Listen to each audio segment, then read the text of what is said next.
With Saya's side of the story finally wrapped up, we once again return to our boy Lu Sheng. By this point, Makoto had finished his escort and wanted Halo to pass along a message saying both of their families will be properly looked after so they can head out without worries hanging over their heads. Lu Sheng immediately expresses his gratitude. Meanwhile, Orn starts asking what exactly they are supposed to travel in now. Because after that last flying rust bucket, there's no way they'll ever make it there. However, Makoto casually remarks that everything's already been arranged, and the ship picking them up should arrive any second now. The moment he finishes saying that, the surrounding space suddenly cracks apart. Even Lu Sheng gets caught off guard for a second. A gigantic ship slowly tears through the crack and makes its entrance. Seeing that monster of a vessel, Lu Sheng reflected that crossing thousands of star sectors within half a year would require at least an immortal-level ship, plus the ability to travel through stargates.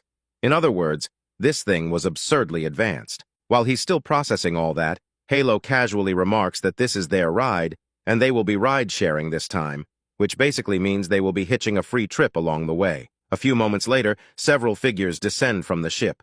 Over a dozen 12th-level folks, and leading them is an absolute baddie. She greets the group with a unique hand gesture and respectfully says she's representing the Star Spirit Flower Merchant Guild in welcoming the three of them aboard. The amount of respect she shows Halo makes it obvious he's the important one here. Halo returns the courtesy and notes that it's been a long time since they last met. From their conversation, Lu Sheng quickly pieces together what this so-called ride-sharing arrangement actually means. Simply put, the three of them are acting as escorts during the journey. Meanwhile, when the girl asks about Lu Sheng and Orn's identities, Halo merely tells her they're students. The woman clearly doesn't think much of the other two. In her eyes, agreeing to let them on board mainly comes from Halo being a 13th-level powerhouse. As for the other two, they're basically bonus luggage. After boarding, the three are each assigned private rooms. Halo naturally gets personally escorted away by the girl herself, but what they saw completely stuns Orn. This ship is less of a ship and more of a floating civilization. The room is larger than hundreds of stadiums combined, packed with every facility imaginable, and inside each of their personal rooms sits an entire miniature city. Even Lu Sheng, who's already seen plenty of insane things by now, can't help but feel impressed. He reflects that this level of treatment is only because he's tagged as Halo's student. If that's the case, then Halo's actual room is probably on another level entirely. Furthermore, after estimating the internal scale, Lu Sheng concludes the ship's true size is probably comparable to over a dozen Earths combined. Thinking about it that way, suddenly fitting cities inside rooms doesn't sound so crazy anymore. Anyway, our guy starts exploring the ship with his psychic power and quickly realizes the place is overflowing with life. The vessel has been divided into millions of separate regions, each one maintaining its own independent ecosystem. Using his senses, he overhears conversations among the crew and soon learns that 99% of the ship's space is dedicated to transporting cargo. And obviously, cargo on this level requires terrifying protection. The Merchant Guild alone has over 50 12th-level members. As for 13th level, besides Halo, there's another person somewhere on the ship. It becomes painfully obvious just how much the guild relies on Halo's strength. They even went out of their way and altered their route specifically to come pick the trio up. Just as Lu Sheng was about to dive into the dream realm for more training, Halo's projection appeared and started chatting about their next step. He says that their destination, Hunter's Bow, is actually another name for the center of the Heavenly Serpent star system. Furthermore, if nothing unexpected happens, they should arrive in about 5 months. Of course, the so-called unexpected situations refer to space pirates. After all, this is a months-long journey spanning thousands of star sectors. There's basically zero chance they make it through without running into trouble. That said, ordinary pirates wouldn't dare to make a move on the Star Spirit Flower Merchant Guild convoy in the first place, which means the ones bold enough to target them are definitely not ordinary pirates. Halo remarks that a real man's journey starts in space. However, some of these lunatics ended up throwing themselves into space chasing freedom, romance, and adventure, with some eventually rebranding themselves as pirates. Bro really makes it sound like the entire galaxy is hunting for the One Piece. Anyway, the trip is simply too massive to travel without relying on a ship, and immortal-level vessels like this one are unbelievably rare. Halo notes that even the 2 Supreme Star Commanders have to share one between themselves. What Halo is really getting at is that the more valuable the ship, the bigger the target painted on its back. Halo further explains that the materials used to build an immortal-level ship all come from level 14 or higher beasts. Only powerful factions that are wealthy enough while also having multiple 14th level backing them, along with giant merchant organizations capable of doing business across entire star systems, are qualified to own something like this. Furthermore, ordinary ships simply cannot withstand the pressure of traversing stargates. Lu Sheng has heard of stargates before, but he never really understood how they worked. So Halo starts breaking it down for him. He explains that it's essentially warp jump. The classic example he gave is folding a sheet of paper so that two distant points instantly connect together. However, stargates take that concept to a ridiculous extreme. Instead of folding one sheet, they fold countless layers of space together like an infinite wormhole, then forcefully cross all of them in a single leap. That's how they achieve speeds far beyond light itself. Our guy was shocked by the explanation. This wasn't even remotely on the same level as ordinary space folding anymore. This reminded him that the energy he sensed earlier was actually the purest form of spatial power itself. And naturally, that thought leads him somewhere dangerous. If someone could truly master that kind of power, wouldn't it theoretically be possible to cross stargates with their physical body alone? When Lu Sheng brings up the idea, even Halo pauses to seriously think about it for a moment. Eventually, he answers that, theoretically speaking, it should be possible, but only in theory. At least within Halo's knowledge, nobody has ever actually done it before. He's never even heard rumors of someone pulling it off. That just makes it even more confusing.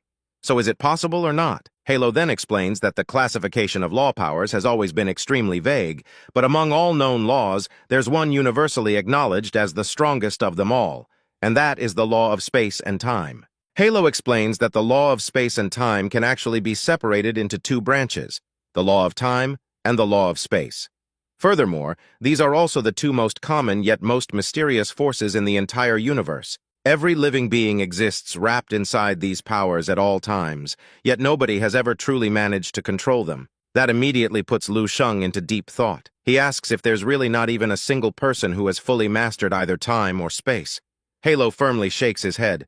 According to him, anyone capable of wielding spatial power is rarer than even a sovereign-level bloodline. In the entire history of the Heavenly Serpent star system, not one has ever appeared. As for the greater star domains beyond, Halo remarks there may have been rumors of such beings before, but he isn't even sure those stories are real. Meanwhile, when it comes to the power of time, Halo straight up admits he's never heard of anyone mastering it. Even in discussions with Makoto, the topic remained nothing more than speculation. In Halo's opinion, that simply isn't a power that people are qualified to control. Lu Sheng immediately realizes spatial power is already terrifying enough. But time itself? That's the kind of concept he only ever saw in sci-fi stories from his previous life. Even now, despite being strong enough to rip apart planets with his bare hands, that level of power still feels unimaginably distant. Right now, the strongest person he has ever really heard of is 16th level, yet even beings like that still cannot achieve true immortality. That thought unexpectedly drags up an old memory. Back when he was still a student, conversations about the universe would always leave everyone feeling painfully insignificant. Humanity looked microscopic compared to the endless cosmos. But after reaching his current level, especially after gaining the ability to challenge even 14th level beings, Lu Sheng hasn't felt that powerless in a very long time. And yet now, merely hearing about these laws makes him feel tiny all over again. Meanwhile, possessing multiple law powers himself only makes him understand the gap even more clearly. Still, instead of discouraging him, the idea ignites something in his chest. He begins wondering what would happen if he truly mastered even one of those two powers. In the coming apocalypse, maybe this alone is enough to increase humanity's chances of survival by a few percent. Suddenly, determination flashes across his eyes. Even if he ultimately fails, he reflects that buying the universe a little more time would still matter. Furthermore, while those powers may seem impossibly out of reach for everyone else, he knows his own situation is different. Without wasting another second, Lu Sheng immediately enters the dream realm. The moment he arrives, he urgently uses the origin power to search for traces of those two laws. I.E. rapidly begins scanning the entire universe for beings who once controlled spatial power.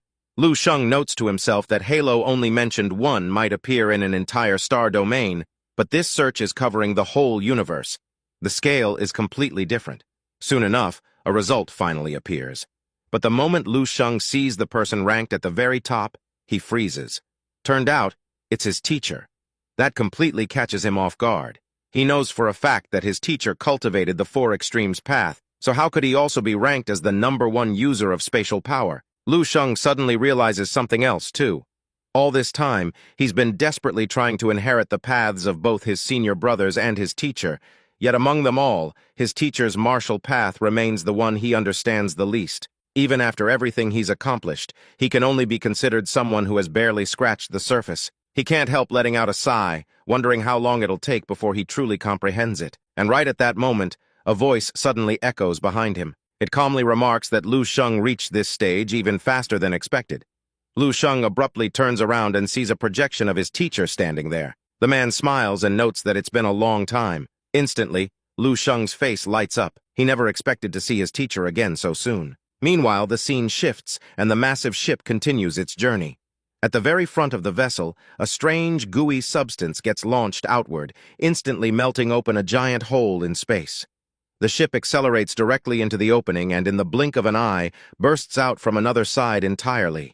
Inside the command room, the girl quietly oversees everything. One of the crew reports that the ship has successfully completed its Stargate traversal, though several regions suffered collateral damage during the jump. 2 sections now exceed 80% structural loss, with estimated damages below the Level 8 valuation.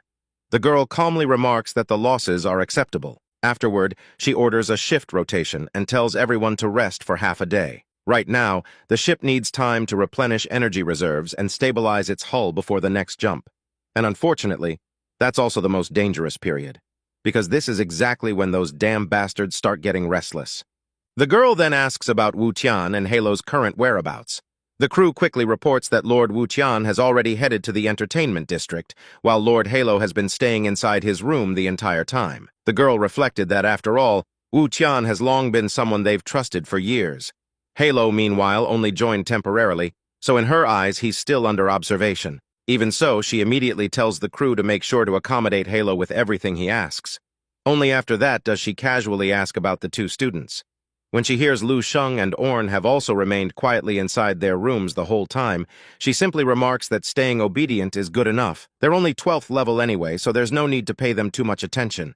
At most, the crew can casually look after them along the way. Then suddenly, alarms explode throughout the ship. Unknown vessels abruptly appear and surround the ship.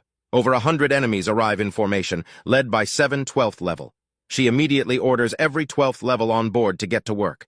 Despite the sudden ambush, she doesn't panic in the slightest. She fully understands that a fully loaded Star Spirit Flower merchant convoy is basically a massive fat fish drifting through the galaxy. But at the same time, it's also a terrifying predator. Right now, these pirates daring to target them are practically asking to die. She lets out a cold smirk, already convinced this battle will turn into a one-sided slaughter. In fact, wiping out these pirates will probably earn the guild some extra cash. Meanwhile, she leans back and prepares to quietly enjoy the show. During these endlessly long and boring journeys through space, watching foolish pirates get crushed apart is honestly one of the few entertaining activities she still has left. When the scene shifts to another ship, a man reveals a savage grin and tells his buddy standing beside him that this time they've come prepared. And according to their intel, the merchant convoy only has a single 13th level escorting it.